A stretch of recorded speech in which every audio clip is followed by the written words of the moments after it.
Yo, what's going on, guys? It's your boy. Welcome back to another video. Today is the 1st of October, so you know what that means. We're going to be taking a look back at the last month of movies and ranking, in my opinion, the best movies that came out in the month of September. So I'm going to be ranking all 8 of the movies that I saw last month. And I thought, for the most part, September was a pretty good month for movies. Of the 8 that I saw, at least 7 of them I think I would probably watch again. And for the most part, I think that the top 4 or top 5 might actually be, up in the top 10, top 15 of the entire year. So we're going to dive into this. But before I get into this ranking, I obviously, as per usual, will like to say, this is my opinion. If you have a different opinion, that's all right. I would love to discuss these movies in the comments with you. And also, before I get too far into this, I do want to address, there's only 2 big movies that I missed this month that I really wanted to get to that I just did not have the chance to see. One of them is My Old Ass. This movie is one that stars Aubrey Plaza, and I'm such a huge fan of her. And this movie looks like a very interesting kind of like coming of age / sci-fi movie that's really unique. And I'm sad that I haven't gotten a chance to see that one.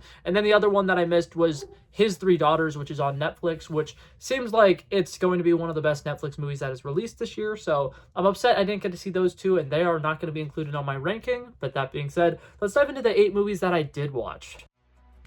Alrighty, and coming in dead last place, I'm still working on a full-length review for this one, but we got Francis Ford Coppola's Megalopolis. This movie is painfully bad. I saw during the run of the weird little film festivals that this movie was showing up at, there was a lot of reviews that were like, oh my god, this movie is so revolutionary, this movie's incredible, I can't wait to see this movie. And then I saw a lot of, the opposite, which is like, wow, this movie is so painfully bad, oh my god, I can't believe that they released this movie that's absolutely garbage. And I've seen so many different reviews on both sides of the spectrum, and so I personally wasn't planning on seeing this movie. I watched the trailer and was like, this does not look like something I would enjoy. It looks pretty rough from the trailers, but I went and watched it. I gave it the benefit of the doubt, and I think I'm just going to go ahead and say this movie is not for me. And by that, I mean, I feel like this movie is not for anybody who's never done psychedelic drugs in their life.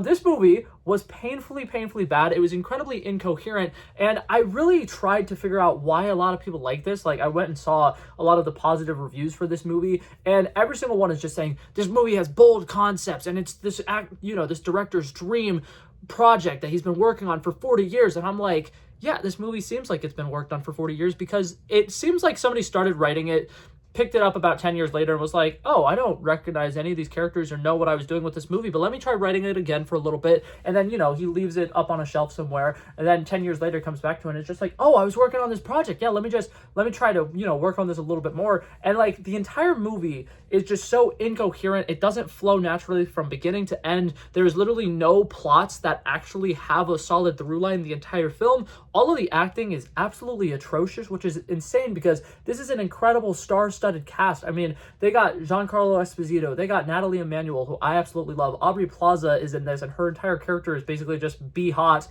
We got Adam Driver in the lead role, and it's just so many talented actors and actresses completely wasted here. They all give some of the worst performances any of them have given in their entire career, and overall, I have no idea what the point of this movie was. Megalopolis itself is in the movie for the last maybe 2 or 3 minutes of the film. The entire time, it's supposed to be this political commentary on oh, they're tearing down, parts of the city so that they can put up Megalopolis, but we never once get a focal character who we can relate to. We never get a character who's on that bottom level, who's actually having their home torn down. We just see this rich family going around and tormenting New York, and none of them are interesting. None of them have any character development the entire film. They're all miserable, and I hate a film where all of the characters are miserable and you're not rooting for anybody because they all suck. And on top of that, the visuals in this movie are absolutely atrocious. Some of the worst CGI I've seen. I literally was comparing it to Sharknado and Spy Kids because I think that those are 2 movies that have significantly better CGI than this film. This movie is so bad.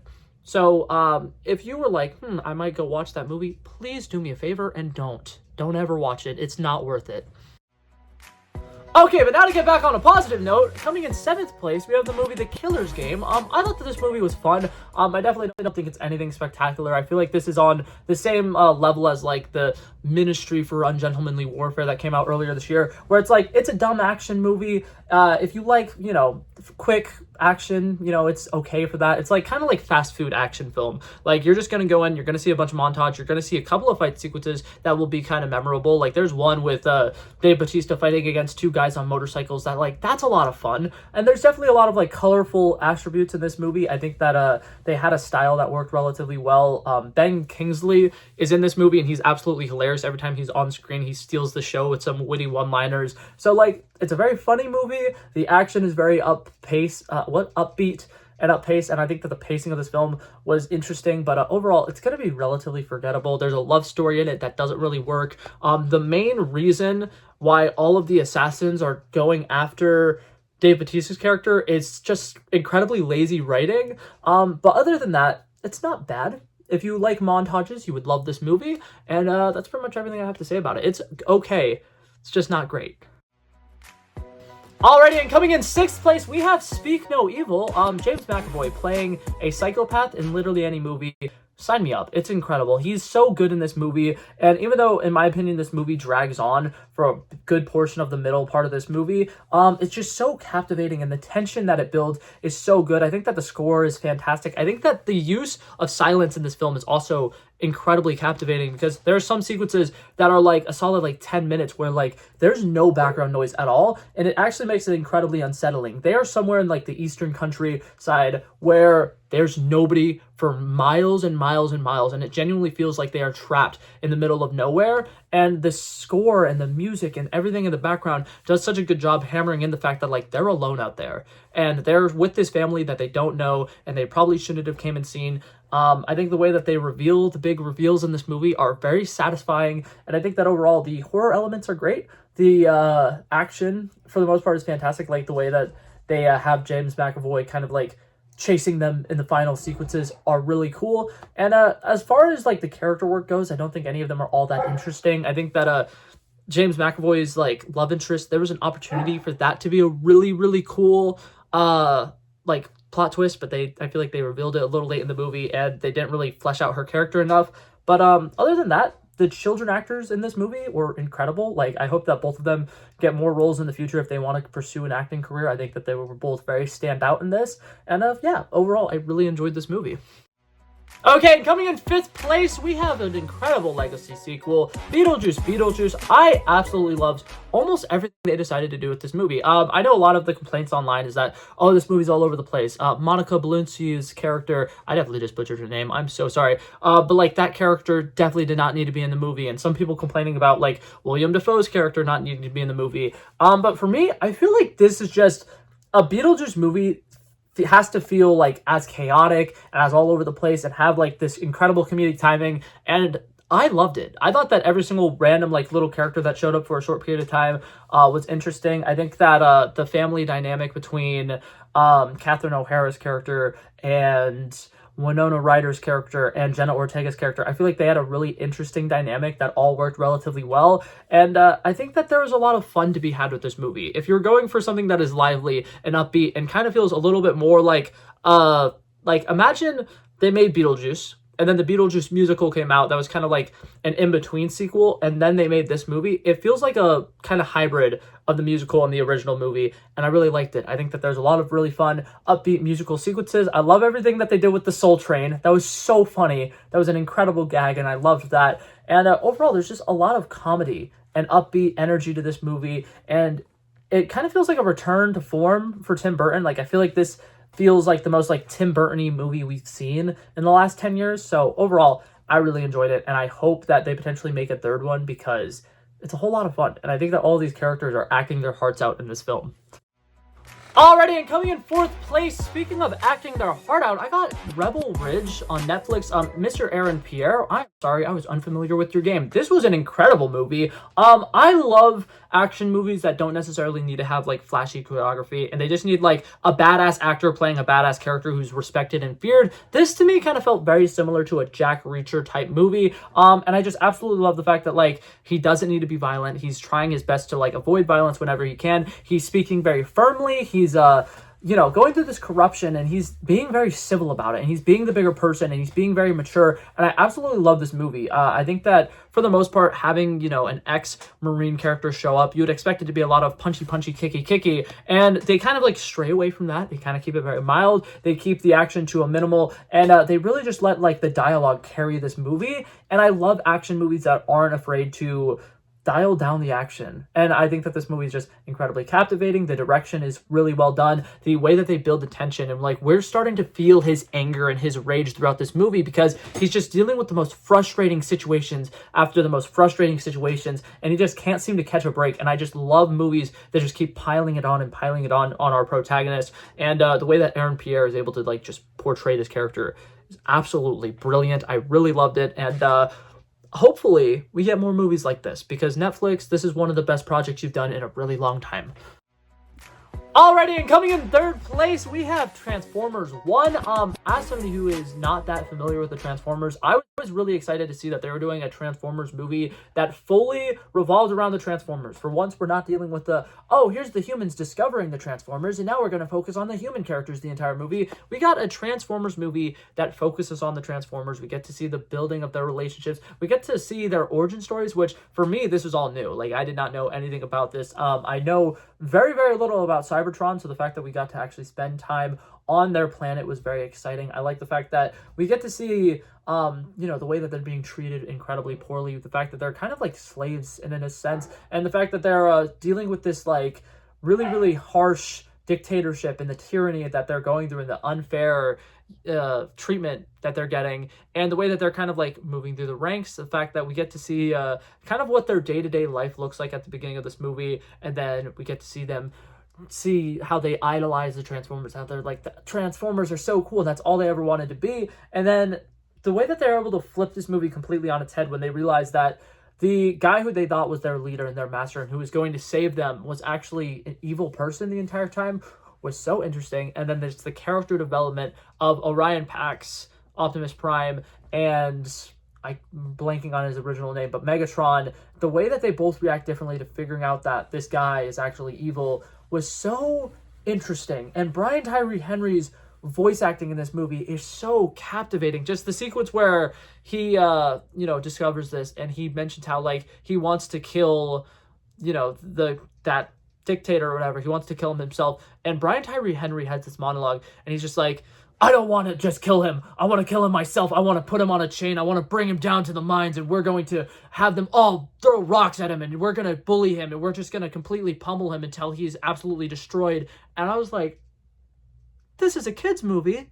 This is a kid's movie. And he did that monologue, and it is so deep and so dark, and you can just feel like the rage that has been boiling under his skin for the last like 10, 15 years just all come out at once. And I'm like, that scene alone was way too good for a little animated movie that's been advertised as a kid's movie. That was incredible. The scene where Megatron actually goes through with killing that guy is incredibly powerful, and just the like betrayal in this movie is fantastic. The rise of Orion Pax into Optimus Prime is incredible, and the way that they portray the friends to enemy trope in this movie is so freaking good. And then this movie's also balanced with B-120. Was that the right number? I feel like that was the wrong number, but Bumblebee bringing in the comedic chops to kind of like make this movie a more lighter for the kids was fantastic. I will admit, Keegan-Michael Key is one of my favorite actors ever. Every single time he shows up in a movie, he just brings so much energy that I love. And just the entire like, I kind of got this nickname, some of the guys gave me it, Badassatron. It's just so funny. It's just so funny. I absolutely love this movie. The humor was great. The character arcs were great. Everything about it, I loved it. But coming in second place, we have, in my opinion, one of the best horror movies that's released this year, The Substance. This movie is absolutely incredible. I had no idea what body horror was. Every time I've seen movie reviews or I've seen people talk about body horror, I've been like, what is that, right? Because like I'm somebody who's trying to get into horror movies a little bit more, and there are a couple I think that have released this year where people are like, yeah, that's body horror, and then I went and watched it. I'm just like, it's just kind of scary. Like I don't get it. And then this movie, I finally figured out what body horror is, and holy crap, it is incredible. I like the way that they start off very like subtly, like, okay, this person's having this change to their appearance, and you're like, oh, that's a little gross. I don't think I like that. To like, oh, this person's getting more like deformed, and oh my god, what is that? And then the final reveal of the final form was just absolutely terrifying. I was so disgusted. My skin was literally like crawling. I literally like was shivering in my seat. I was like, what is happening? Oh my god. Just absolutely incredible horror sequences. I absolutely love the way that they show like drugs taking over, and the way that they're able to like visualize it, and like Margaret Qualley being like the side of them that wants to do the drugs and the one that's very addicted and just can't stop and can't get enough of these drugs. And then we go back to Demi Moore, who's playing the more like traumatized version, and the person who's trying to like get over themselves, but the way that they're dealing with it is unhealthy coping mechanisms, like stuffing their face with a bunch of food and just sitting down and watching TV and just hating themselves. And it's just does a really good job of showcasing people who, when they were younger and they were hot and now they're growing out of it and they're having this body dysmorphia. I think that this is one of the best representations of body dysmorphia I've ever seen. As somebody who used to be a varsity athlete, and every once in a while I'll look in the mirror and I'll just like cry, they nailed it. Like, they absolutely fucking nailed it. And I think that the symbolism in this movie is fantastic. The horror in this movie is fantastic. And I just absolutely love the way that they bring it full circle with the way that they ended this movie. It just was so captivating. I loved it. Alrighty, but coming in first place, in my opinion, one of the best movies that is released this year, we got the movie The Wild Robot. I'm a firm believer that when it comes to the animated studios, there is Illumination, which is for little kids. That's why, you know, the Minions are their main thing. They don't have a lot of serious movies. They have mostly joke characters. And then if you want something that's more like for the whole family, you go to Pixar, right? They have good coming of age movies. They have stuff for like the adults will enjoy it and the kids will also enjoy it. But if you want a movie as a parent to take your kid to, go watch a DreamWorks movie, because they have so many out-of-pocket jokes that are kind of inappropriate, and they kind of push the boundaries of rated PG, and this movie is absolutely one of the funniest movies I've seen the entire year, but also one of the most emotional movies I've ever seen. I think that the animation style is absolutely stunning, and it's literally breathtaking. There are sequences like where they hold the Gosling for the first time, and they have this connection moment, and then you just see Roz, the main character, the main robot, kind of just glow, and like you can feel it like slowly learn how to love. And the way that the robot goes from being this emotionless, sentient being who doesn't know, like, hey, maybe you shouldn't say this thing, it's kind of insensitive, to having a general idea of how to sympathize with other creatures is so captivating. I think the way that this robot, who's kind of treated like crap and is bullied throughout the entire movie, is able to bring a sense of community to this island is awesome. And I think that overall, this movie is just, it'll make you cry. It'll make you laugh. There will be a lot of moments that'll have you like gripping the edge of your seat, like, oh my God, what's going to happen next? And it is not afraid to go to levels that you wouldn't necessarily expect a little kid's movie to do. There is a death sequence in this that is pretty emotional, and it definitely pulls on the heartstrings a little bit. And I think that overall, this movie's fantastic. I would 10 out of 10 recommend it. If you have not seen it, go check it out while it's still in theaters. I think that this movie needs to do good in the box office, because we need more original projects like this. And before someone's like, hey, it's based off of a book. I know, but that's what I mean, is a lot of times movie studios right now don't really pull from books unless the book itself is already insanely famous. The Wild Robot wasn't necessarily a super famous book. They decided, let's make this animated movie based off of this book because this is a good book. And movie studios need to do that more, because like the Hunger Games, Harry Potter, stuff like that, they weren't as famous until they made a movie about it. And then it became one of those most famous book series of all time. And obviously the book series already had a little bit of fame to it, but like, a film studio needs to go out and pick a good book and make a good movie with it. And I feel like a lot of film studios right now, they're scared to do that. And this could be a good thing for Hollywood to be like, oh, people really like this movie that was based off of this book. Let's go read more books, and then pick a movie off of a book that makes a lot of sense, has great characters, and turn it into something magical, because this movie truly feels magical. But yeah, that being said, that was it for this video, guys. Thank you guys so much for coming by, checking it out. I love and appreciate you guys. And as always, if you want to leave your rankings down below, I love having these conversations with people. But that being said, that's going to be it for me. Peace out. Bow, bow, bow.